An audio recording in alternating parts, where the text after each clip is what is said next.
Hello, everyone. Here I am with GJ here from My City Landing.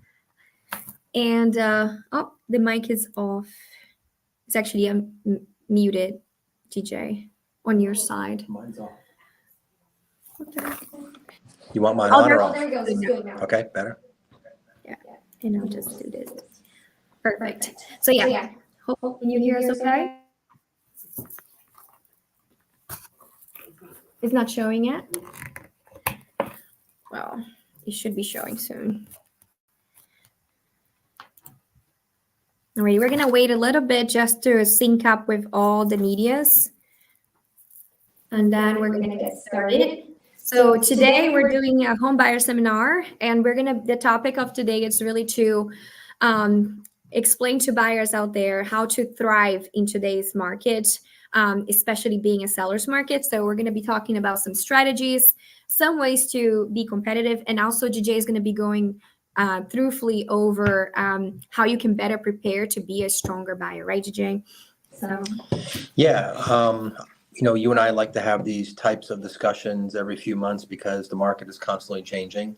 We're not even in the summer market anymore. We're dead smack in the middle of the summer market. So there's a lot of people trying to move in between school being out and school starting. So we're going to give you some valuable information to help make your time invested in the home buying process is that much more beneficial. Perfect. Yes, that's exactly, you're right. So I think we have some people already following up. I think we might be good to go in most of the medias here. So we're going to get started. Just for informational purposes, we're going to have this information going down now. Here's for me and GJ in case you guys want to get in touch with us directly. But that's going to go away for a little bit because we're going to have the presentation up.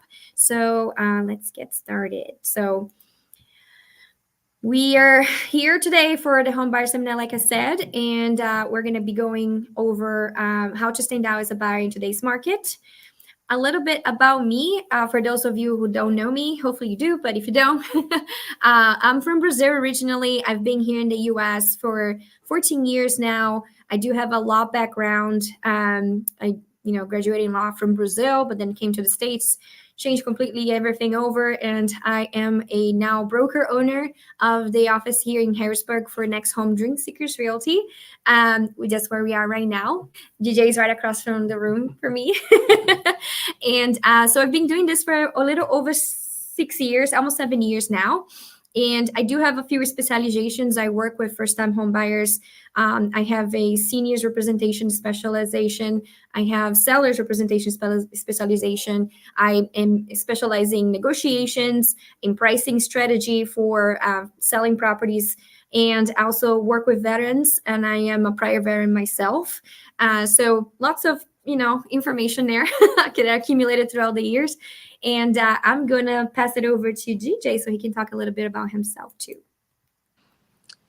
Hello there, GJ Steinhauser, My City Lending. I have just hit 12 years of experience in residential home mortgages.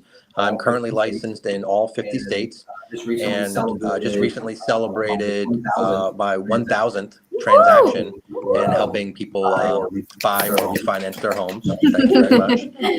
So a lot of experience in residential lending, a lot of experience in solution-based lending because everybody's situation is different. I feel like in this market right now, there's a lot of complicated loans. So we're going to talk about in detail the more homework, the more education you can do up front, the more preparation. That's going to just ease your process. The hardest part of this process is getting your offer accepted. If you do all your homework up front, everything after getting your offer accepted should be very true. Very true. So yeah, we're definitely well accompanied today. You guys are going to learn a lot from GJ. So okay, just to get started, since this is overall a home buyer seminar, we're going to be covering a lot of different parts. To begin with, explain the current market, because a lot of people come to me, especially, potential new buyers. Is this really a good time to buy? Should I be even considering buying right now? The interest rates are too high. So there's a lot of things going on in the media as a whole. And, newspapers just want headlines. So sometimes that can be very deceiving. So I want to try to clarify that as much as possible. So when it comes to interest rates being too high, we have to kind of backtrack and understand the market a little bit. So prior to COVID, the interest rates are sitting between like mid fours to even high fours, low fives, depends on the person, right? And that was very normal. That was a good interest rate back then. And then 2020 happened, March 18th, my birthday exactly, actually. The market crashed, and then COVID happened, and we had the two, what we're calling the unicorn years. So 2020, 2021 were completely off the charts. There was a lot of things going on with the government. So the interest rates just completely dropped, and every single person wanted to buy a house. So one thing to keep in mind is that those 2%, 2.5%, 3%, whatever that was in 2021, they are unicorn rates. We're not foreseeing that happening again anytime soon. And JJ can probably confirm this, right? Those are really like one of a kind times. So don't wait to buy a home hoping that the interest rates are going to drop to threes again, because you're going to end up never buying a home. And then on that same note, let's say COVID never happened and we never had those two unicorn years.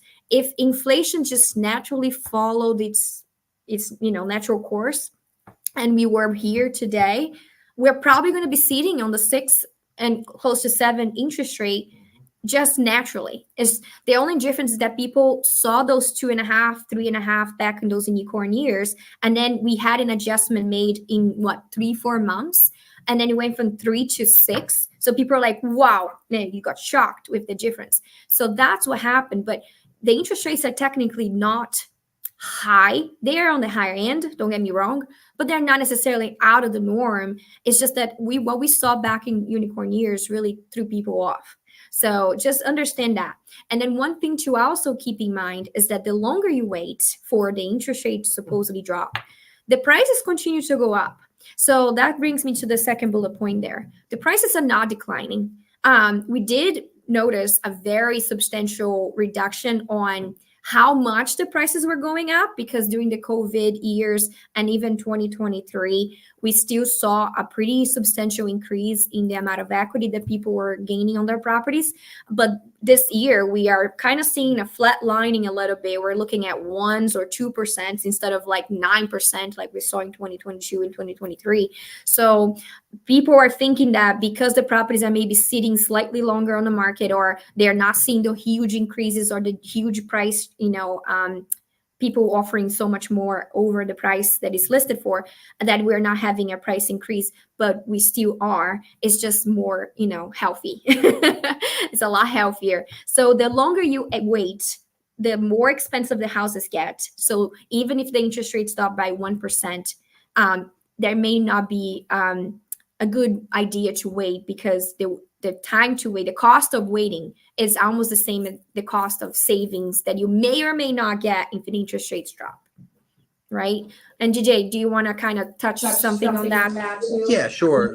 Hop in here. The easiest way I can compare this for people is everybody's feeling the pain of these higher interest rates, and it's not just mortgage related. The cost of goods and services has all gone up.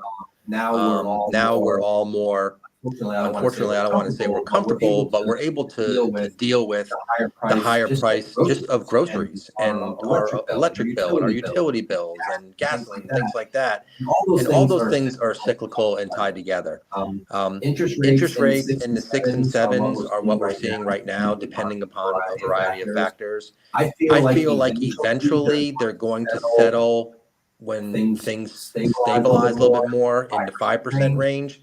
And that would be good because that's kind of splitting the difference between the people who had 3% and the people who got in at 7 or 8%. If we can get into 5, I think that's going to be a sweet spot. We're just not there yet, but but we have some ways and some tips and tricks and strategies to help you get interest rates in the 5s, the low 6s or the 5s right now. And even if you're buying in the 6s or the 7s, we have ways to help you secure a lower rate when they do come around. So there's lots of different options right now, and that's why we're here to discuss these things. That's right. That's right.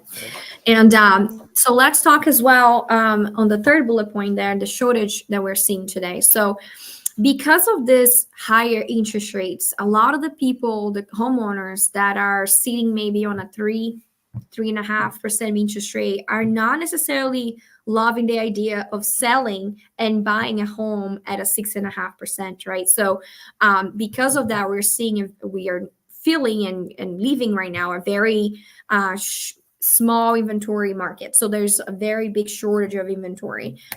When a healthy market usually has about 3 to 4 or even 6 months of inventory, we have been experienced for the last 3 years barely 1 or 2 months of worth of inventory in the market. So definitely a big drop. And because of that, despite the interest rates supposedly being higher, we still have a lot of people that need to buy a home for multiple different reasons. So it's a lot of buyers, not enough homes. So in a way, we're still seeing multiple offers on properties. I would say it is getting better. Because we are definitely seeing a surge, a little increase on the inventory right now in comparison to last year, but it still is very slow, growth in there. So there's still competition for some areas or some types of homes, some price ranges. So it's kind of like, spotty in a way, but you're still having competition. The houses are still selling on average within about 10 days. And of course, that changes across the different areas within Central PA. But I would say overall, we can probably expect a property to show pending within 10 days unless it's overpriced or there's something wrong with the property. There's always a reason. So that's kind of like the reasons for causing the market the way we're seeing now, the high interest rates, the prices, the shortage, kind of in a lump sum, that kind of shows what the market looks like today. So this kind of like JJ can really explain to you guys what exactly is going to help you become a ready buyer, right? But you do need to have someone working with you to support you from beginning. Even if you're not ready to buy today, I would say today then should be the time for you to start creating your team to prepare you to become a strong buyer when the time is right. On average, I would say I want buyers to come to me within 6 months from buying, because then we can really better prepare them and get the better options, maybe see if they qualify for any grants or look up any special financing. If they need to work on their credit, GJ can help them with that. So getting started the earlier, the better it is. But on a lump sum here, just for you guys to understand, your support team should be, of course, your family and friends, your realtor, myself, hopefully, and then GJ is your lender. And then on the background, you're not going to see as much, but we're going to have the title company taking care of all the background searches, tax certifications, and preparing your deed for when you actually take ownership. So that's basically the support team there, just to give you an idea who is going to be involved in doing your home buying process. And do you want to touch base on the requirements? Yeah, I'll jump in here really quick. Let's be honest. Going out and looking at the houses and making offers, that's the fun part of the process. Yes. And most buyers You're welcome, guys. most buyers want to jump into that right away. However, if you don't, nobody wants to work with the mortgage lender. It's a pain in the butt. I get it. The paperwork and documents, and we're basically looking at your credit score and your income and everything in great detail. But if you just go out and look at the house and you don't do the homework with the financing up front, you're going to lead to a stressful situation and heartbreak. And it's just going to make the process that much more painful. You might find your absolute dream house and then realize you can't qualify to place an offer on it. You're calling for highest and best in 48 hours. And if you would have done your homework in advance, you would have had this hiccup or hurdle, whatever it is in your situation, taken care of. And now you can come in with your strong offer. But because you wanted to have the fun part up front and go look at the houses before, and now figure out the financing later. Now you have stress and you have heartbreak. So take a little bit of time to do the homework up front. If we have any red tape or any hurdles or any challenges, we can figure out how to navigate those up front, because when you're looking at these houses, they're going to call for highest and best, and you need to be able to move quickly. And when you're moving quickly and you're unprepared, that's when people get burned out in the process, because that's when it becomes stressful. So do the homework up front. It makes the process that much more easier. For sure. And I want to add two things to that. So sometimes I hear some buyers come to me and they want to look at houses, of course, like it's always a little backwards, right? They want to see the home and then they can work on the financing because they're like, oh, I know I can qualify, no problem. So one thing to understand, my concern is not that you are able or not to qualify. It's really what DJ just said, is being ready, because it could be that that house that I'm showing you today might have a deadline for today by end of day, or it could be tomorrow. And then DJ can be, he's amazing. He can get you an approval within hours, but that might be challenging depending what time we're looking at the property, right? Or depending on your specific situation, especially like, let's say you have your own business, then things change a little bit. There's so many different scenarios that we could be running into. And yes, it's not a matter of you being able to qualify or not, but the type of qualification you can get could take a couple more days to analyze and prepare you for it. So being ready is really key. The second thing that I'm going to bring it up in regards of being prepared is, if you look at a home, same scenario today, and you're not ready to go, and that home is perfect and you love it, and everything is just, that one is, you can get it out of your head, but then we're not ready, and then we can go put an offer because there's a deadline, end of day. Now you're going to have that property in your head moving forward, and it's going to make it, your experience looking for a home, very stressful and very difficult for me, because now your standard is that home. And it's sometimes like, if you fall in love with a property, it's tough to let go. So it's always best to be ready, regardless of, whether you think you can qualify or not. That's not what we're going for. Is really the being ready, because today's market is a tough market. It's for buyers. So you got to be ready. Okay, so this here's like a nutshell basically of the home buying process. I'm not going to spend too much time in here, but basically what we're saying, there is a difference between a pre-qualification and a pre-approval. That's why I have both in here. Pre-qualification is basically when you just call an officer or do some sort of online little quick application, and you say, hey, I make this much, I have this, I have that, but nothing is verified. They maybe do a soft pull on your credit, nothing very serious, and then they give you like, hey, you pre-qualify for whatever amount. That is not what you need to actually purchase a home. What you need is an actual pre-approval. So that's what you do with DJ, right, DJ? So you have to submit documentation. They have to do verification of employment. They have to make sure that they're running a hard pull on your credit. Sometimes they may start with a soft pull just to see where you're at, but ultimately they need to have a hard pull on your credit in order to give you a pre-approval. Once we have that, then the fun part starts. We can go shopping with me, and then we can find that beautiful home. And then I'm going to be helping with the paperwork for offers and negotiation. Once we're under contract, we have the home inspection. We're going to do your paperwork for the purchase. GJ is going to start on finalizing your loan application on the back end. Then he's going to be ordering your home appraisal to make sure the house is worth what you're trying to buy for. Then we have the final loan approval after a lot of other things. I'm just really summarizing here. There is insurance that we have to get. We always have to get a homeowner's insurance quote to go with your file. That's mandatory for lending purposes. And then once everything is cleared, inspections went good, appraisal is good, the financing application is great, then you get your final disclosure to purchase the property, which we call the CTC, clear to close, and then we can do the settlement, you get your keys and move in. So that's it on a nutshell. There's a lot that goes on in the background, but I'm not going to bore you with all the stuff that we have to go through. You just have to focus on getting ready and taking it. Yeah, this is one of the spots where we want to jump in with a strategy that can help you thrive in getting your offer accepted in the beginning of the process here. So when Nini is writing your contract, let's just say it's a 30-day contract, one of the contractual dated obligations is going to be called the loan commitment.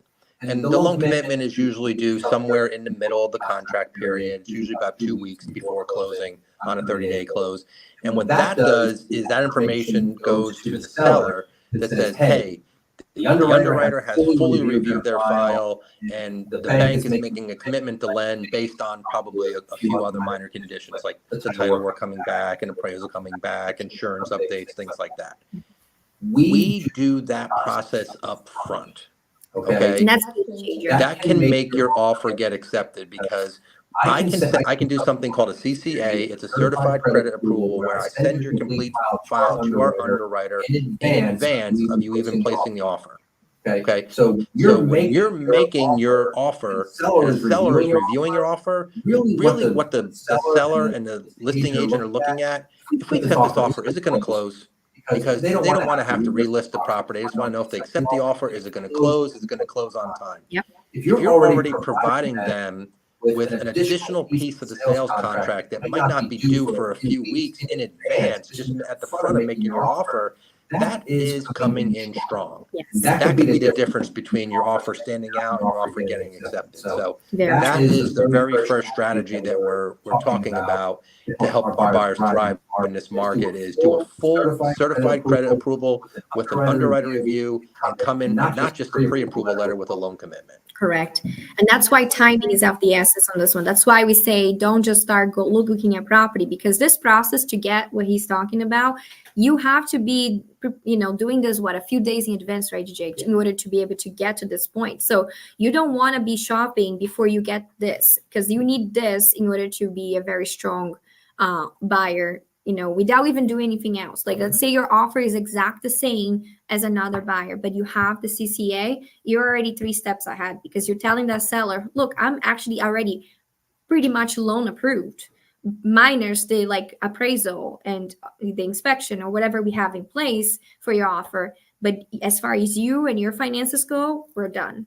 So that's basically what he's telling us. Yeah, and if the seller wants a quicker turn time, if you already have the CCA done, you might not need a 30-day window. You might be able to close in 21 days, no problem. And that could be another benefit to help your offer get accepted as well. Yeah, very true. So yeah, we kind of covered this already, the getting pre-approval. Do you want to go over anything else in particular here? No, this is a lot of what we talked about. Is the more homework and the more verification we can do up front, it's going to help your offer stand out. Everybody's going to have pretty much a pre-approval letter, and when the seller is looking, at your pre-approval letter, number one, are you working with a local lender? Are you working with an out-of-state lender or an online bank? Those types of lenders, sometimes, in my air quotes here, have a reputation for not communicating well or not being able to close on time. So that could make your offer get tossed. So working with a local lender and having as much of an approval as possible is going to help your offer stand out. That's right. So, I think this is still you if you want to go over the actual application process. Yeah, so filling out the loan application, we offer our buyers a couple of different ways to do the process, because everybody is more or less comfortable in doing it a certain way. You can come into my office, I can go to your home, or we can meet at a neutral third-party location and do it face-to-face. We can do it over the phone. We can do it on Zoom. What a lot of people do is use our co-branded mortgage app. And our realtors really love it because it just increases the communication piece.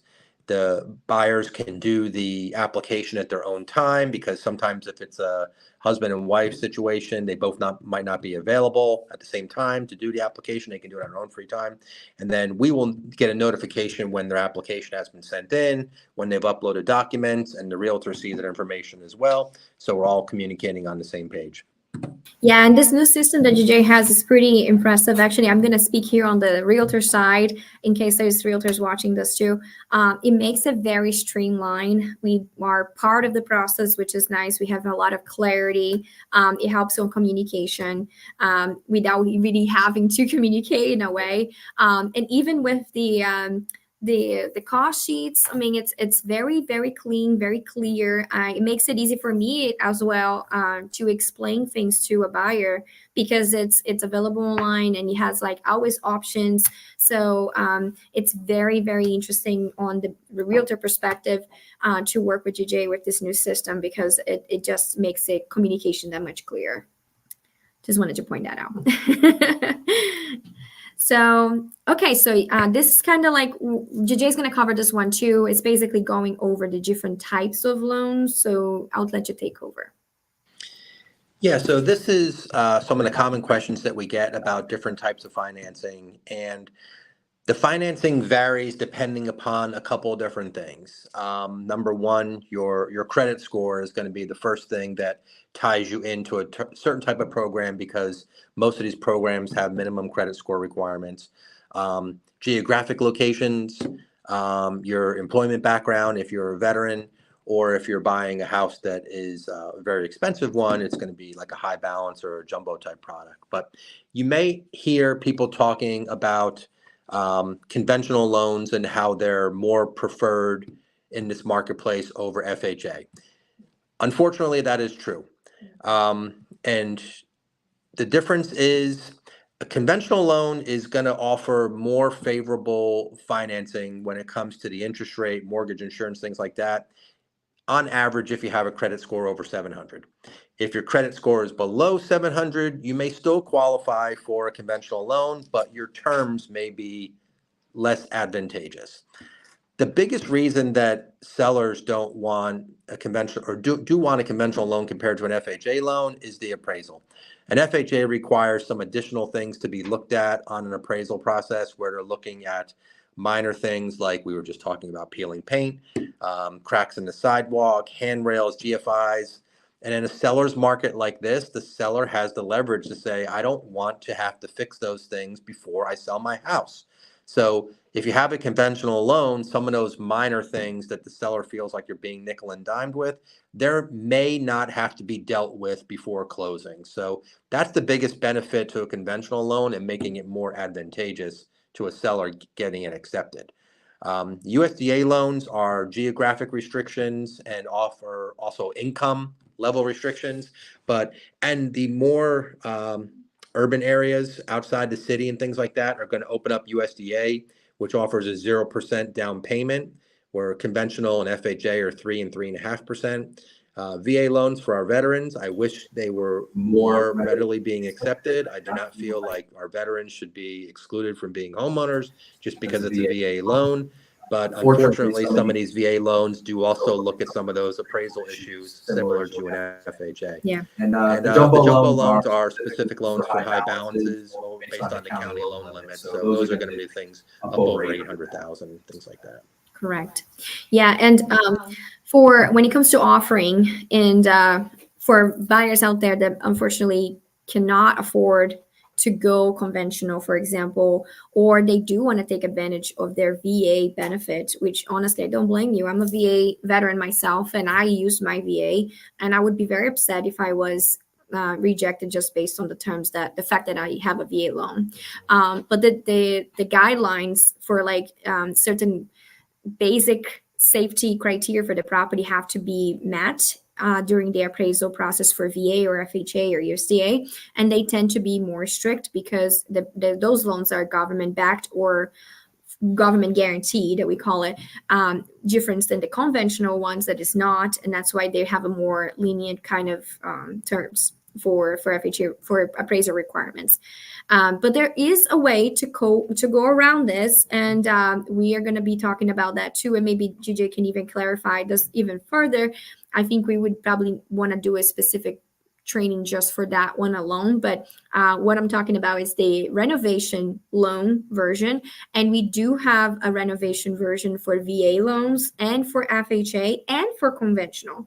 So there are availability for renovation loans for all three. When I say renovation, just to clarify for those of you that don't understand how it works, basically you're buying a home, and then you do get a certain amount based on how much the house could potentially be worth after renovations. And the bank will give you that secondary loan amount for the renovation portion under the renovation loan terms. So GJ, you can take over on this one and kind of clarify even further. Yeah, we're giving away the good stuff here. So the topic of this entire class is how to thrive in today's market. And if you're an FHA buyer, or basically any loan that's a non-conventional loan, how to thrive in this market is the 10-day rule. I know Nini talked about that earlier, that the average days on market is 10 days right now. And from the seller side, it's still a seller's market. It's getting a little bit more in balance. It's not as bad as it was last year, but the sellers definitely have the advantage for the opening weekend when these houses are on the market. So if you're an FHA, USDA, or VA borrower, the first weekend on the market is not going to be your sweet spot for getting your offer accepted. They're really going to want those conventional loans because it's just a little bit easier. But the second weekend that it's on the market, that's going to be the time where you can come in as an FHA, USDA, or VA borrower and be like, hey, your house was not accepted. I know I have an FHA loan. I'm coming in full price, and make your offer, because that's when the leverage position from the seller is switching to the buyer when you hit that 10-day spot. Exactly. And if the house didn't sell the first weekend, there's a variety of different reasons. And one of them may be that it has something minimally wrong with it. And I mean, minimally, like we can fix it, like the peeling paint, Very common roof, a kitchen, it needs flooring, rails. Yeah, all those things can be done with FHA in a variety of different ways. So the first weekend on the market is going to be better for conventional loans. Coming up on after 10 days is going to really open up options for our other buyers like FHA, USDA, and VA. Yeah. And one thing to also touch base on the renovation loan portion. Whenever, I think we're doing a little bit of echo, I don't know why, but hopefully people can listen us, hear to us. So one challenge that we have been having as well in this market is the appraisal value. Basically, the buyers are offering maybe slightly over what the property was listed for, and then we're seeing some valuation issues where let's say the property got on the contract at $350, but the house is worth $340. The renovation loan doesn't necessarily have to be just towards renovation per se. Sometimes it could be just something minimalistic, could be a whole remodel, but it could also be used as a ways to counter the valuation problems, because FHA 203Ks can go up to 110% of that value, the value of the property, whatever the valuation was. So if the property appraised at 340, don't make me do math, I don't know, but you would have 10% over that. So, and I think that's a pretty substantial amount. So we're talking like $30-some thousand over. So if there's only a $10,000, difference on the appraisal gap, right, from what the house appraised and what you offered. So an easy way to fix that would be to use the 203K, just flip it 203K and take advantage of the 110 valuation amount. Yeah, so say you have an FHA buyer that's pre-approved and they're looking at this house and it's coming up for the second weekend on the market. And as soon as you walk in, you go see the kitchen and it's got those really old, ugly like cabinets and like Formica or some type of tile, really outdated kitchen. And that's probably the reason why the house wasn't under contract already, because it needs like a $25,000 or $30,000 kitchen. So don't automatically give up on that house. If you love everything else about the house except for the ugly kitchen, we'll do a renovation loan and we'll get you a brand new kitchen. We'll have contractors come in and give you estimates, and you can pick out the cabinets, you can pick out the colors and get all those things exactly the way you want. So that's a way for FHA to thrive with the renovation loan program. Yeah, and I'm so glad you mentioned that, because that's the biggest thing I get sometimes. Like, there is already a shortage in inventory, so there's not that many houses out there. And then maybe a house is seating because it's just dated, but everything is perfect, but it's just the ugly duck, right? It just needs a little bit of love. And then that's the way to thrive as a buyer, by taking advantage of this type of creative financing. So the renovation loan is a great option, because you can take that home and turn it into whatever you want to it could be just simple as, like you said, a bathroom remodel, a kitchen remodel. But also keep in mind that if you find like a fire damaged property, like literally there's nothing left on that, but you like the location and the house is selling for 25,000, and it could be worth like, I don't know, 300,000 after it's fully done, you can still use a renovation loan to completely build a new home as soon as it fits within the budget that that property ARV, the after repair value, is worth. So you can get as creative, as crazy, or as little as possible, or just use towards an appraisal gap with the renovation loan alone. That's why this topic could be a whole freaking episode on its own.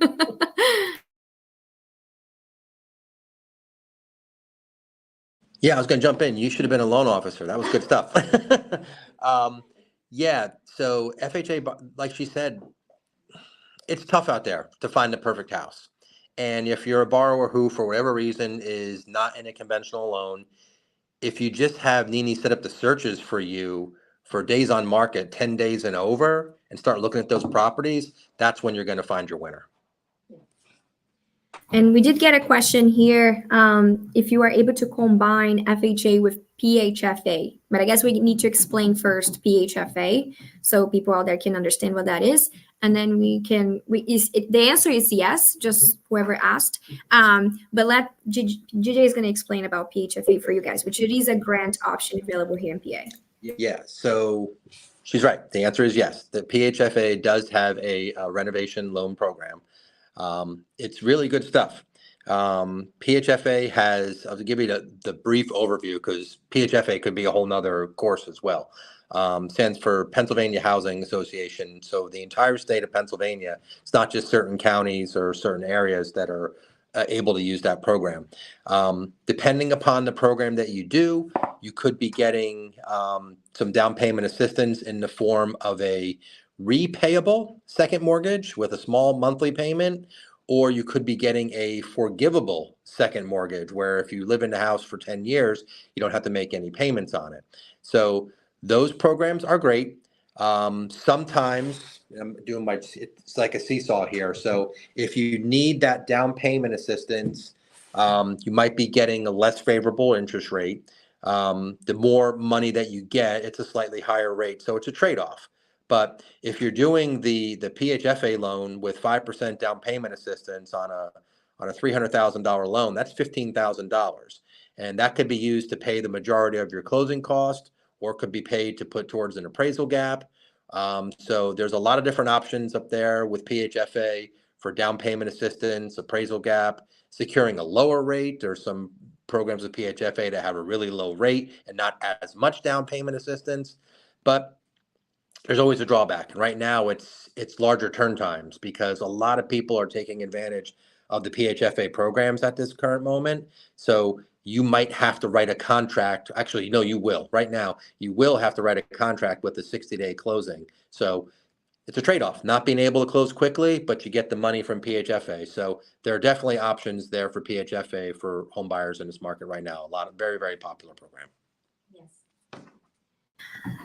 And that's correct. So one thing that I can mention in regards of PHFA before I can start even talking about the making an offer, but I've had clients that used PHFA as a way to increase their buying power, meaning they were using the grant that they were getting from the PHFA benefit to offer extra perks to the seller and spice it up their offer a little without having to pay that out of pocket. So it's not only for buyers, let's say, that don't have the money, and that, of course, that's what designed for, right? If you don't have enough funds, the PHFA is going to be a great way to completely eliminate your down payment plus a little bit of your closing costs. But you can also be creative and use PHFA if you do have the funds to purchase, to use it towards, offering additional items to the seller. And that's what I'm going to go over now. Just things that you can do to really stand out as a buyer when you're making an offer. So let's say you already work with DJ, you're a very strong buyer, you did everything you could do to get to the table to make the offer. Now let's talk about offer items and how to make your offer stand out the most. There are many things we can do and offer. Of course, you could do one or the other, or you can do a combination, or you can do all of them. don't have to do all of them, but I'm going to go over everything that I have seen being used. There's so many other things too, but these are like the most common ones. So everybody talks about offering above asking, and that is great. That's like a must. Basically, everybody's going to do that. But the biggest thing to understand and keep in mind, whenever you are approved to purchase a home, you're doing a financing contingency because you have to qualify to finance in order to buy, and the bank is never going to give you more money than the house is worth. So keeping that in mind, if your house is listed for 300 and let's say you offer 330, it doesn't matter if you offer 400. If that house is appraised at 300, that's the only guarantee the seller has, right? So yes, offering high is great in the hopes that the house appraises for higher. But on the seller side, there's no guarantee that he's going to get whatever you're offering. That's when we're talking about the appraisal gap. So I'm going to break it down and explain what that means, because a lot of people get that confused. So if the property is listed for 300, you offer, let's go round numbers, 350, and then we do the appraisal, and then the appraisal comes back at 330. So now we have an appraisal gap between your offer of 350 and the appraisal amount of 330. So that's $20,000 appraisal gap. You as a buyer, when you're doing the offer, you can actually offer to the seller something or the entirety of an appraisal gap. So you can say, hey, seller, in case the property does not appraise at the max amount that I'm offering you of 350 in this case, you can say, I'm willing to pay up to X amount, let's say $10,000 towards appraisal gap. I always recommend putting a cap on your appraisal gap, because then you can kind of know how much you can expect for your closing costs, especially if you're tight on it. You don't want to go like, oh yeah, cover the whole appraisal gap, and then if the house appraised at 300, you have to pay 50K, right? So we don't want to put yourself in that situation. So I always try to put a cap, but that's something you can offer to spice it up your offer and make your offer stand out. So the appraisal gap is a one way that you can make your offer more appealing to the seller. And you can use your PHFA grant, for example, or any other grant that you may get to kind of give you more buying power by offering that kind of thing, because that will be coming out of pocket. That will be a cash, on the table that you're going to have to provide. The other thing that you can do, which is very, very common, I feel like almost every single offer right nowadays has to offer this if you're competing, is the transfer tax. So in Pennsylvania, more specifically in Central PA, transfer tax for both sides, for seller and for buyer, both pay 1% of the value of the home. So in the same scenario, if you offer 350, that means your transfer tax as a buyer is 3,500, and the seller is the same. So you can say, hey, seller, I am willing to pay your side of the transfer tax. So that meaning that 1% from the seller side, you offering to pay on their behalf. So now you're giving the seller an additional $3,500 in this case. So it's always 1% of the purchase price, and you are able to offer that as a way to make your offer more appealing. So that's the second thing there. Inspections. I want to really kind of talk about this because this one is a tricky one. Unfortunately, in this market, the sellers just want an easy sale. Like, they don't want to have to worry about anything. They want to like, okay, I got your offer, I'm closing for sure. No questions, no issues. And what a lot of buyers are doing is like, okay, so I'm going to make it as easy as possible to the seller so they can choose my offer. I'm going to waive inspection contingency. And that is okay if you feel like confident that the property is in great condition, but it's always a scary thing because we don't know what's behind the walls. We don't know if the water is working fine. We don't know if there's a crack on the foundation that we understand, right? Because nobody's engineer here unless you are, then it's okay. But that is always a scary thing to do, but that is happening very often. There's ways to go around that if you don't feel comfortable waiving inspection. We can always just put an amount cap, or say like, hey, I'm not going to ask for anything that costs less than X amount, or something like that. Or you can say like, I'm only worried about structural damage, so we can reward it. That way you can still keep your contingency, because one thing to keep in mind is contingencies protect you as the buyer. So if you have a contingency in place, that means you have a way out without losing your deposit. And that's kind of important. When people waive a contingency altogether, that means they are completely like saying, hey, I don't care if you find anything, my money is yours if you decide to back out, which is always a scare. So keeping that contingency, even if you modify it for the inspection, could be a wise way to not completely waive your inspection contingency, but still make a strong offer. So having a cap or specific items that you're worried about. And yes, JJ, go for it. Yeah. Before we move on to the inspection, I mean, you've seen my emails and I have the top 10 strategies for getting your offer accepted. So the inspection goes both ways. The sellers don't want to get nickel and dime for all these little things on inspection, and the buyers don't want to get hit with a sledgehammer over large expensive items. So I have this verbiage that I recommend them to consider when they're making their offer. Inspection contingencies may only be considered by a buyer for reported items, total repair replacement, $2,000 or greater, or whatever dollar amount you're comfortable with. Otherwise, the report is for informational purposes and may not be used to terminate the contract. So that gives the seller peace of mind that I'm not going to get nickel and dime for every little thing, like a missing outlet cover or a pull in the carpet, little stupid things like that.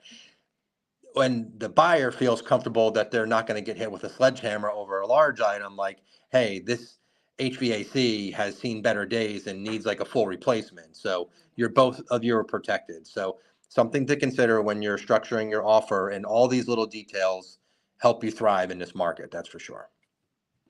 Most definitely. And the one thing too, to sometimes keep in mind or even have as a consideration, when we are limiting the inspection, or if the client chooses to completely waiving the inspection, one thing to really consider doing is getting a home warranty. That's a great way to kind of counterbalance that risk of buying a home that may have little things that could potentially arise. And honestly, even when you do a full-blown inspection and do all the repairs at that time, you never know. You may move into the property and 1 month later, everything breaks. So a home warranty is very, very cheap considering what he offers. It's usually valid for 1 year. You can get it up to 2 years, and you can even get more home warranties in the future. They are limited on what they cover, but they usually cover a lot more than just your homeowner's insurance, which is a different thing. It's a required item by lending. You have to have a homeowner's insurance, but on top of that, a home warranty cover the items that, like, no questions asked kind of deal. So they will cover the items that are not usually covered by a homeowner's insurance. So it's a great way to kind of have that little peace of mind whenever you move into the home, when you're doing those waiving inspections, or even if you don't waive inspections, it's still pretty good to have it. We're talking a $500 value on average out there. There's many different companies you can shop from. And your realtor, I know I have a company that I usually recommend. So if you're working with someone else, you can probably ask them. They will have someone to indicate, but it's a great way to kind of counter this. Some other things to think about. So when you are a buyer, you are also you have your realtor representing you when you're purchasing a home. 99% of the time, that realtor's commission is being paid for by the seller. And that's a lot of things. That's the one thing that a lot of buyers don't even know sometimes. But they are representing. We're about to open Pandora's box here. I know. I'm going to be very careful what I'm saying. No, but this is new stuff that is really happening in the market right now. So go ahead. Yes. Yeah, this is kind of important. And even like if someone is reading the headlines about the whole lawsuit thing that's happening, I'm just going to explain it to you exactly what's going on. So it's always been where the buyer has the buyer's agent, the seller has the seller's agent. They are representing their parties, and you are entitled to pay for your buyer's agent if you're a buyer. But it's been very common, and I'm not going to call it standard because there's no such a thing as a standard thing. It's just common to have the seller pay for both sides, because when they bought it, they didn't, but then when they sell it, they do. It's kind of like always being this way. But then the lawsuit was about some sellers, maybe because of the way it was worded to them, feeling like they were obligated to pay for the buyer's agent representation when they were just, working with the seller's agent. And that's how this kind of all came up to be. And it was mainly for attorneys to make money. I don't want to go into that, but that's kind of like what it was. But so the only thing that has changed in the industry and is going to be in effect starting actually in July, is that the commission being offered to a buyer's agent is no longer going to be displayed in the MLS, which is the multi-listing service, which is where we as realtors see all the houses that are for sale. So that's the only difference that came out from this lawsuit, is that is no longer being disclosed. So the only thing we have to do as buyer's agents now representing a buyer is to pick up the phone and talk to the listing agent and say, hey, how much are you paying me? That's basically what it's going to come down to. But still, that's not going away. It's not like, no sellers are going to be paying for buyer's agency commission. But I'm expecting to have some sellers maybe not wanting to do it anymore. And that's when, yes, the buyers will have to take into account that they might have to pay for a buyer's agency representation. But that can still be negotiated in the offer. And I can tell you that so far, I don't think any listing agent is specifically telling their sellers not to cover the buyer's agency compensation, because it's very hard for a buyer, as is with all the closing costs, to cover their closing costs and imagine commission. But going back to making your offer strong, let's say this property in particular that you're putting an offer on is actually, in fact, the seller is offering to pay buyer's agency compensation. If you want to make your offer more appealing, you can actually say, no, wait a second, I'll pay for my agent's compensation, as a way to give you, the seller, credit. So yes, you're still supposed to pay anyway, but if it was offered and now you can offer to pay it back, that's a way to make your offer more appealing to that seller too. Do you want to chime in too? Yeah, and these things we're talking about with the transfer tax and the buyer's commission, even the seller's commission, you can pay as much of the commission as you want. These are all ways to make your offer stand out without being subject to an appraisal gap. Coming over asking is great, but if we have this large gap that we have to make up with a dollar amount, it just makes it less advantageous for the seller to accept your offer. But if you're offering to pay the transfer tax, you could pay both sides of the transfer tax. You could pay both sides of the realtor commissions. And those are all dollars that go towards closing and keep your loan amount and your monthly payment lower without having an appraisal gap. So different ways to get creative and come in with a strong offer that stands out. And Nini can tell you from her representation on the seller side that finding these little things in the offer make your offer stand out. And now they're talking about your offer more often than just something else. Well, don't forget, they're paying both sides of the transfer tax. Don't forget they're paying this. So it just keeps you in the conversation and the running of getting your offer accepted that much more. Yeah, exactly. And so a lot of buyers of mine come to me and say like, oh, I didn't get this offer accepted and I went 40K over. But that sometimes means nothing if it's not guaranteed to the seller that he's going to get the 40K over. So sometimes they may choose a lower offer because that lower offer is actually guaranteeing funds like transfer tax, appraisal gap, commission from the buyer side, you name it, or, they could be doing anything. So sometimes those guarantees terms, the guarantee cash on the seller's pocket are worth more to the seller than just a promise that, hey, I will pay you 40K over, but I still have an appraisal contingency. So if it doesn't appraise, you don't get it. So that's basically what that means. Unless you're putting an offer where you don't have an appraisal contingency, that's a different story. And then I would be cautious on how much you offer, because you could potentially stand to be on an upside down situation, as a buyer. So just keep that in mind. I've had some nightmare stories that happen out there because the agents didn't fully explain to the buyers and they were buying down appraisal contingency and they had to pay out of pocket way more than they were expecting. So be careful with that. And if you're buying as a cash, whatever cash is, it is. So that's also different. But I'm talking about any other type of financing where you do have, a down payment, and you do have to have an appraisal contingency in place because you're putting less than 20%. You stole it. I was going to say. So a lot of what we're talking about here relate to buyers that are putting less than 20% down. So when you are putting 20% down or more, say you have a bunch of money down, or we're doing a bridge loan where you get the advance on the equity that you're using, we can try to write an offer that doesn't have an appraisal required, where you're just not checking that box on the offer that there's no appraisal required. So on the lender side, once I start having a buyer who has 20% down or more, once you identify a property, I can put the full property address in, run it through my automated underwriting system, and see if I can generate an appraisal waiver, meaning that we've already accepted the value of the property as is compared to the value of your loan for that specific property.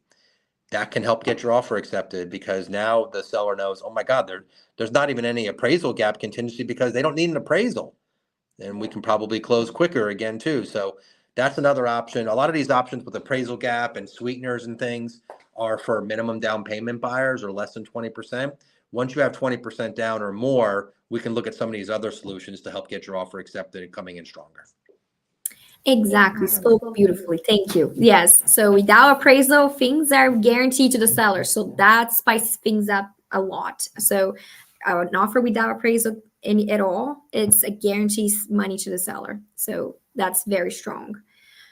Yeah. So I guess, do you want to cover anything else as far as being competitive or anything like that? No, I think we're pretty good. And obviously everybody's situation is different. I mean, before we had this presentation started, Nini and I were talking about one of the buyers we're working with and what type of offers and what type of solutions we're going to craft for them. So everybody's situation is different, and you're not going to have to come up with these solutions by yourselves. This is when you're going to lean on our expertise, and we're going to make suggestions to you for possibilities on how to structure a strong offer here. And then you're going to make decisions based on what you're comfortable with. Exactly. Well, so I'm just going to cover up to kind of give you an idea after your offer is accepted and what happens. We kind of touched base on a few of these things already, but basically, once you send the offer and the seller say, "Hey, I choose your offer. You are it. Congratulations, your offer accepted." There are a few things you need to know to expect. So the first one is that we're going to have the earnest money deposit due. Some buyers don't even think about that. That's basically like your skin in the game. It's not an extra amount of money towards any fee or anything like that. It's basically a portion of your closing costs being given in advance and being held by the seller party. In Pennsylvania, it's not held by the seller. I know some states are different. In Pennsylvania, it's held by the listing brokerage. Go ahead. Yeah, I'm going to jump in here really quick because the EMD actually ties to the previous screen in some of the ways to help get your offer accepted. If you got a beefy deposit with your offer, it just makes you seem that much stronger. If you're making an offer on a $300,000 house and you want your EMD to be $100, you're probably not getting your offer accepted. But when I'm trying to prepare my buyers and educate them, if they're 3% down, make your 3% down your EMD, because you're using that money already budgeted for the house. If they don't accept your offer, you get the EMD back immediately. They don't even cash the check. But if you're a 3% down buyer and your deposit is $9,000, that makes your offer stand out, because now they're like, oh my God, look at their EMD. Sometimes we're seeing 500, 1,000, 5,000. You're a $9,000 EMD. Man, they must really want this house. And again, they're talking about accepting your offer. So just another strategy. Yes. Thanks for mentioning that. In Pennsylvania, we see like the average EMD is either 1 or 2%. But yes, if you want to show, hey, I'm a strong buyer, I really want this house, I'm not looking to backing out anytime soon, you can make that very strong. Just keep in mind that the earnest money is only protected by whatever contingency you have on your file. So if for some reason you waive the inspection contingency, but then you're like, oh, I found this crack, it doesn't look right, and I want to back out, you're stand to lose your deposit. So the deposit is only lost if you back out of a deal with no contingency or no contractual reason. But if there is a contractual reason or contingency protecting you, you never lose your deposit. So just keep that in mind. But you can make that as high as you want. There's no, I say that the common is 1 to 2%, but you can do whatever you want to do for the deposit. It can even be below 1%. But like Jay said, it's not going to look so good if you're buying a $350,000 home and putting $1,000 deposit. So just keep that in mind. But that's usually due within 5 days. The other way to spice it up too, that I did mention on a previous screen, is that you can say, hey, if my offer is accepted, I'll give my deposit within 1 day or 3 days. That's another way to do it. The contract standard is 5. That's why I put it in here. Usually do in 5 days, but you can say like, I'll give it to you in 1 business day because I am that committed. So it kind of shows the seller just how strong and how committed of a buyer you are. Within the first few days as well, GJ is going to start your mortgage application, and he's also going to be placing the order for the appraisal if there is one that's going to be in place. A lot of the time, if you're putting less than 20, yes, you're going to have an appraisal. So he's going to take care of that. And he's going to finalize any mortgage details, any documentation that may be pending. That's why having the CCA that he mentioned before, it speeds things up, because a lot of the lenders would then just now start your entire paperwork collection and application. GJ is going to have that done and ready to go. So that kind of, speeds the process. And the quicker you can close, usually is also another way to make your offer, stronger, is saying, hey, seller, we can close in less than 30 days. That's another great way to kind of make your offer appeal better to the seller. Inspections, usually we do a 10-day inspection according to the contract, but that's another way to spice it up your offer. You can say, look, I want to keep my contingency on inspection. I'm only going to ask for items that are, higher than whatever amount.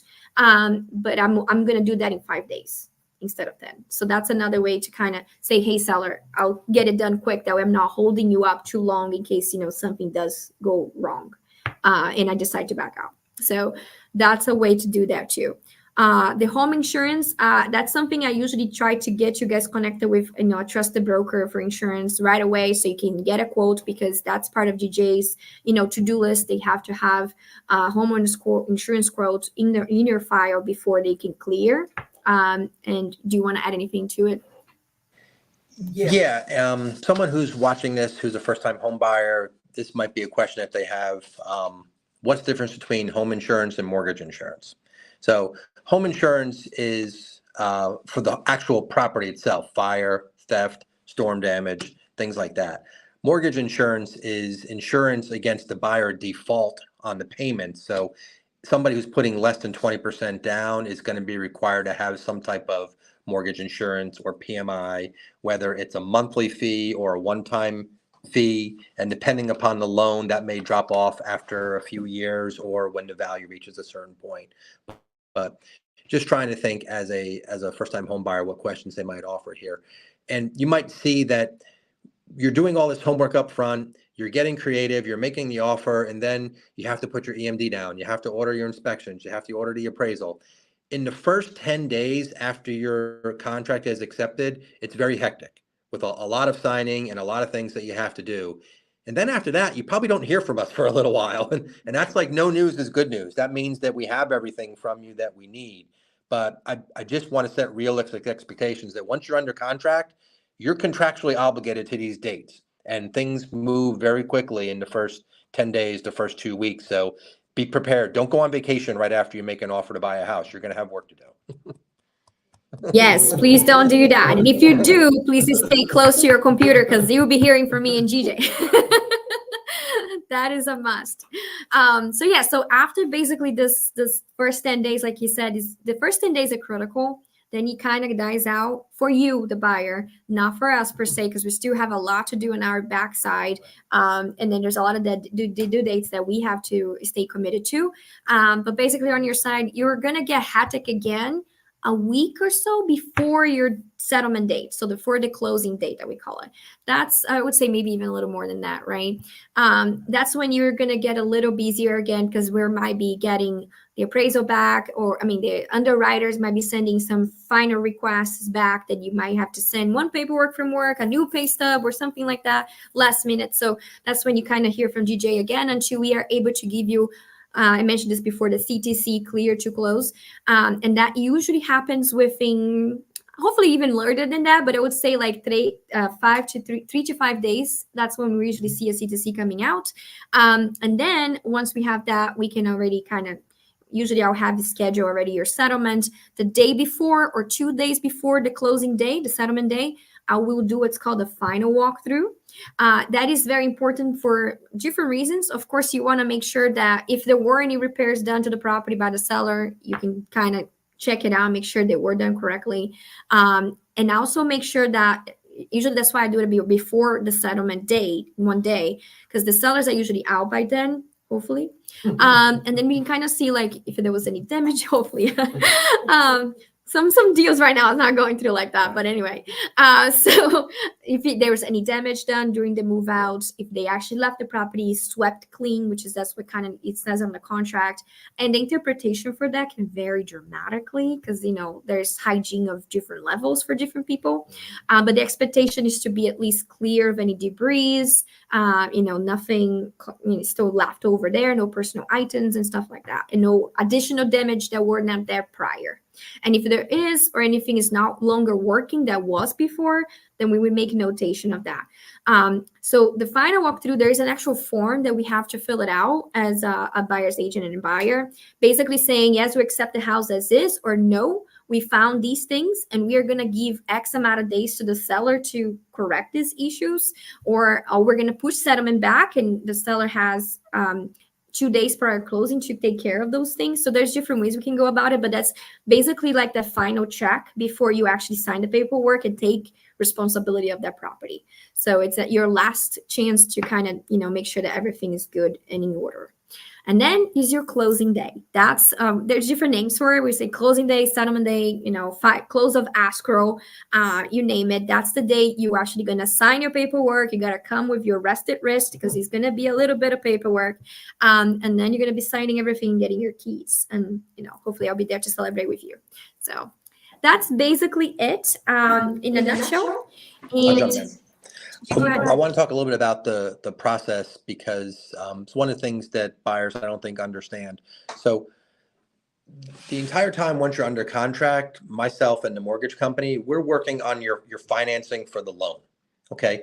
The title company is handling everything related to the property, making sure that you're buying a property that doesn't have any judgments, liens, or encroachments against it, that the sellers were paying off all of their liens that are on it, any surprise liens, things like that. They're getting the property taxes for the home, garbage, sewer, water bill, all those things associated to the home. So we're not really, while we're working on the loan, the title company is working on the property. Then we get our file clear to close. The title company does the same thing with them where they get all of their information. And then right before closing, we meet. So we take our numbers and we match them with the title company's numbers to come up with a matched or a final CD or closing disclosure for you to sign. So we do an excellent job of estimating all those numbers up front in the beginning. And usually 99 times out of 100, my final closing numbers come in slightly lower for the buyer than what we were anticipated. Nobody likes to get hit with $1,000, an extra $2,000 a week before closing. And I try to make sure that never happens. But sometimes there might be like a homeowners association where the house you're buying has an HOA and the sellers paid a full year of HOA dues in advance because it's required for them to be on the board so they could vote. So you might have to reimburse them for that money, and we weren't aware of it. That's like a rare situation where we might have to add something in. But the title company is working on all of that. We're working on all the loans. So that's what happens when we meet in the middle and we give you those final numbers before the closing. Oh my gosh, yeah, that was great clarification there. That's true. A lot of people don't understand how that works and what their job is on the title company side. One thing too to add to that, a lot of people don't know what to do, like how to pay at the closing day, right? The closing table. So you are not allowed to bring cash. That's not something we handle at the closing table, and no personal checks either. So nowadays, is either a cashier certified check, or you can do a wire. Now, to go over the wire option, one thing that I want to make sure and point it out to all of you out there, the lender will never request you to wire funds prior closing. There's a lot of scams happening right now. The buyers are getting emails that look like it's coming from the loan officer and saying, hey, I need you to wire your down payment, and it's before closing. That is never a thing. You never have to wire funds to the lender directly. And you do wire funds to the title company that are for your closing costs. But the other thing to keep in mind is that don't trust emails. If we are sending you the wire instructions, please call it. and confirm it directly to the person that you have been already talking to, because emails get hacked all the time. It's very unfortunate. This is an industry where we're dealing with a lot of money, and you got to be super careful, but it does get hacked. And it's too easy to hack into, not just hack into someone's email, but sometimes they can clone it, right? And then send you false information. So don't trust emails whatsoever. If you receive something that looks official, but you're not sure, still call it, right? Still call it to confirm. But just know that no funds will ever be wired directly to a lender prior closing, because I've seen that happen with myself personally. Actually, 3 buyers of mine received an email that looked like it came from the loan officer that I was working with. And you could see that was not right because it wasn't even the right address or nothing. But they were like, why do I have to wire my funds? One of them was about to. And I'm like, no. Oh my gosh. So yes, just know, I always call to confirm no matter what, but there's never going to be wired directly to a lender. And you can add anything there. Yeah, that could be a whole nother class. I know. Once again, the title of this seminar is How to Thrive in This Market. And I think if you've taken anything away is you need to have a good, experienced team working on your behalf. We all have a ton of expertise and are here to help. And if we can prevent you from falling prey to someone trying to scam you out of some money, we will.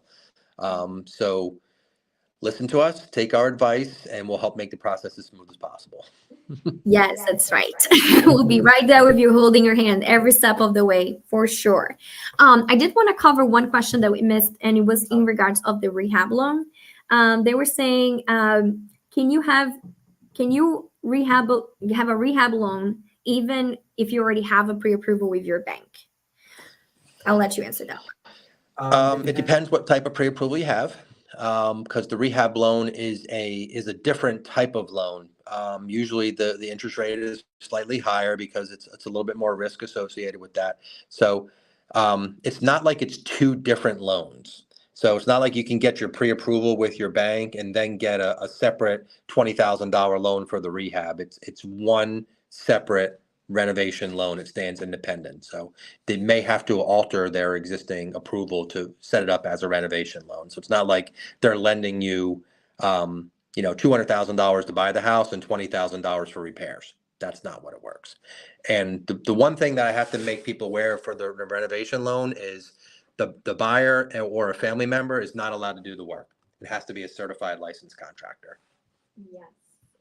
And that contractor has to be chosen and be within the file prior and approved by the lender prior to even closing. And then that contractor needs to be the same one you're going to be using for the renovation. So everything is actually finalized, and there's contracts put in place for a specific quote amount that you chose. And then it has to be a fixed quote. That contractor cannot be changing numbers or adding things later on. It has to be fixed. Of course, there's always a little contingency. I think they usually put about 15%, right? Yeah. So there's a little contingency, but it has to be a fixed quote. And it has to be that specific contract, because each license, each driver's license is all in file for many different reasons, if you want to get into that too. But the bank just want to make sure that you're using someone that is licensed and able, to do the work correctly in Pennsylvania. So hopefully that answers the question. Good. Okay, perfect. So after you close, how soon can you go move in? So that's an easy one, right away. So as soon as you sign the paperwork and get your key, the house is yours. It's funny. That's a very common question that I get from a lot of buyers. Like, when do I move in? And that's right after settlement. So basically, as soon as you sign all the paperwork, the house is technically yours, and you're the new homeowner. On the 3 days prior, or even a week prior, I will help you set up your utilities to make sure that everything is in your name prior to that date. But as soon as you sign the paperwork, move in. You probably want to go to Home Depot or Lowe's and buy new locks with new keys. For sure. Yes, please don't trust the previous owners. They can be the sweetest person in the world, but you never know how many copies they made, where they forgot those keys, who they gave copies of the keys to. You just don't trust, right? This is not necessarily the world. It's the world that we live in. We can't really trust people, unfortunately. So just make sure you change your locks as soon as you move in. maybe that day right away, I would say. Nice one, GJ. That's for sure important one. So we're going to leave here with our information of today. GJ and I are very excited to answer any questions. So if anybody else, maybe something we didn't cover today, or maybe some questions, some specific question that you may have, feel free to reach out to us. Our information is going down the bottom as well. I don't know if make it easier or not, but go ahead. Yeah, reach out to us. I have a lot more information that we didn't get to cover about all the different down payment assistance programs and things we have. The other thing we have right now, and is usually a question that we get in person, is what if I need the equity in my house to buy the next house? Having a sales contingency, I heard, could stop my offer from getting accepted. Well, we have a program that will allow you to make your offer and advance you those funds without having a sales contingency as part of your offer. So you get access to all the equity in your home. You get a guaranteed purchase price for your home, or 120 days to sell it on your own. So another way for someone who has maybe a ton of equity and wants to buy, but knows if I have to sell and have to buy, I'm going to be crunched on a timeline. It's going to be so stressful doing both at the same time. We give you 120 days to sell the house. So that's another thing that we could do a whole nother class on. I know. Maybe that should be our next one. We keep saying that. I know. We have lots of topics. We should be writing it down, everything. But yeah, that's very important too that you mentioned the buy now, sell later option, because a lot of people are very scared in this market. It's tough to be a buyer, right? So you're competing. You're not sure that you're going to be able to get an offer accepted, and then your house most likely will sell much faster than you can find a home. And then what do you got to do? Put your stuff in storage until you close on the next one, and hope that everything goes through on the same day. You're selling yours, you're buying the next one. You got the moving trucks lined up. No, it'd be a lot more easier to just find the house, because finding the house and buying is the harder time-consuming process. Your house pretty much is going to sell like that. So find a house, buy the house, and then sell yours, get the money up front. It's a great program. I know. Yeah, we should definitely do an episode to talk about that for sure, because I feel like that's a very common one now, especially with the short of inventory. A lot of people are scared of selling because of that situation alone, because they're afraid they're not going to be able to find something, and then the house sell too fast. And there's also ways for us to do the traditional sale that we call it, where we make your sale contingent on your purchase and your purchase contingent on your sale. But everything has to kind of fall in place and match up perfectly. So that's why this type of programs are very, very, very helpful, because it allows you to just focus on finding a property first, and then we worry about selling your house, which we know in today's market, as soon as we list it on the right price, it's going to sell. So yeah, and one last thing, if you're interested in starting the process, there's no application fee or anything like that. We don't charge any money up front. If you're worried about getting your credit pulled, we can do a soft pull initially. And if you need work on your credit, I can run a report that show you some things to do. We didn't get to talk about credit or credit scores that much either. I know there's usually a lot of questions about those as well. So feel free to reach out. And we did get one more question here. Is the offer the same for a multifamily home? Well, the offer can be whatever you want the offer to be. The good thing about buying a multifamily home is, for the qualifying purposes, we can sometimes use a portion of that rent money to help you qualify to buy that one. And the offer, if it's going to be multifamily, if it's going to be a primary residence where you're living in one and renting the other, then pretty much everything we talked about today applies. If you're buying it straight up as a second home or an investment property, you're going to have to do a little bit more money down. The minimum down payments do not apply, because a few years ago, because of this supply shortage on houses, they made it less advantageous for investors to keep gobbling up all these houses. They want them available for people to buy as primary residences. So it's more advantageous to buy it as a primary, less advantageous to buy it as an investment property. But if the cash flow works, we can still get it done for you and be profitable. Yeah, when it comes to offering, it's really the same exact process. There may be some changes on the qualification, because like he said, you may be able to use that potential income from the secondary property within the multifamily as part of your income. But the actual offering process is the exact same. Everything applies, the appraisal gap, all that stuff, it's all the same. But there is a really good opportunity there, especially for younger fellas out there that are looking to build their portfolio, getting started in the real estate market. It's a very good way to get into their rental business by buying your primary residency that is like a one up to 4 units, 1 to 4 units. That's considered residential. So you can get multifamily, leaving one, rent the others, living there for a year. Then you can rent the one you're in, buy the next one, maybe use the equity of the first one to do the down payment on the second property that you can get, and keep going like that. Especially when you're young, that's easy to do. That's a really good way to get started investing in real estate without having to invest 20% down, taking advantage of the low down payments. Yeah, before we wrap up, I have a really good story about someone who's getting ready to close on one of those 2 units right now, where the 1 unit is a salon. They're going to be a salon owner on the first floor. They live on the second floor, and next door is a 2-bedroom that they rent. So they have rent money coming in from next door. They have their office right there on the first floor for their salon, and they're living upstairs. So those are good things we can do. That's amazing. That is amazing.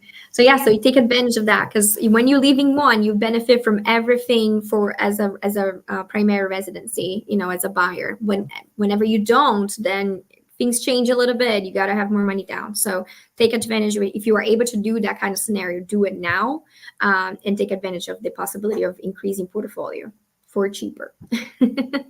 And I think that's it. I don't see any more questions coming in. So GJ, I always love doing this with you. So I'm ready for the next one already. And hopefully a lot of people learned a lot today. Yeah, you want to give a little overview of what we're going to be doing next month? Instead of first-time home buyers, we're going to be targeting some realtors and how to help them. Yes.